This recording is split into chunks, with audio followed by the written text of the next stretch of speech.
ఈరోజు సుదనపల్లి గ్రామంలో మరి కొన్ని భూములని పడాబడి ఉన్న భూములని మరి తీసుకొని మరి కిసాన్ పరావర్ అధినేత అయినటువంటి భూపాల్ నాయక్ గారు మరి అక్కడ ఒక వెంచర్ స్టార్ట్ చేసి గ్రామంలో ఉన్నటువంటి కొంతమంది నిరుద్యోగులకు ఉద్యోగం కల్పిస్తూ అదేవిధంగా చుట్టుపక్కల ఉన్న గ్రామాలన్నిటికీ కూడా కూలి వాళ్లకు మరి ఉపాధి కల్పిస్తూ దాంతోపాటు మన గ్రామంలో చుట్టుపక్కల గ్రామంలో మరి మూగ జంతువులైనటువంటి అవి గేదెలు కావచ్చు, పశువులు, అదేవిధంగా గొర్రెలు మరి ఇలాంటి వాటికి కూడా మరి వైద్యం అనేది సరిగా అందక మూగజీవులు చనిపోతున్నాయని మరి ప్రత్యేకంగా ఒక వెటనరీ డాక్టర్ని తీసుకొచ్చి మరి కిసాన్ పరావర్లో ఉంచి మరి అందుబాటులో ఉన్నటువంటి ప్రతి జీవులకు కూడా ఆరోగ్యరీత్యా మరి మెడిసిన్ అందియాలని ఒక ఆలోచనతోని మంచి ఆలోచనతో చేయడం జరిగింది.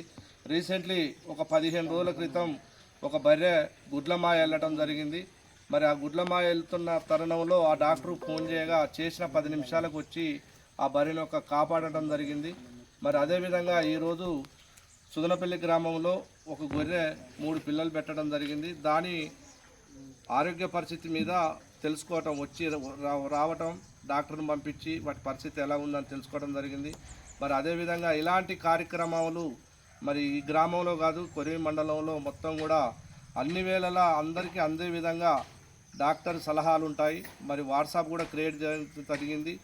రైతులు ముఖ్యంగా రైతులు ఆ యొక్క వాట్సాప్ లేని వాళ్ళు ఎవరైతే ఉంటారో ఆ నెంబర్ తీసుకొని మీకు ఎవరికి ఏ ఆపద వచ్చినా ఆ యొక్క నెంబర్ ద్వారా ఫోన్ చేసి ఆ వైద్యాన్ని సేకరించాల్సిందిగా కోరుకుంటున్నాను. Thank you.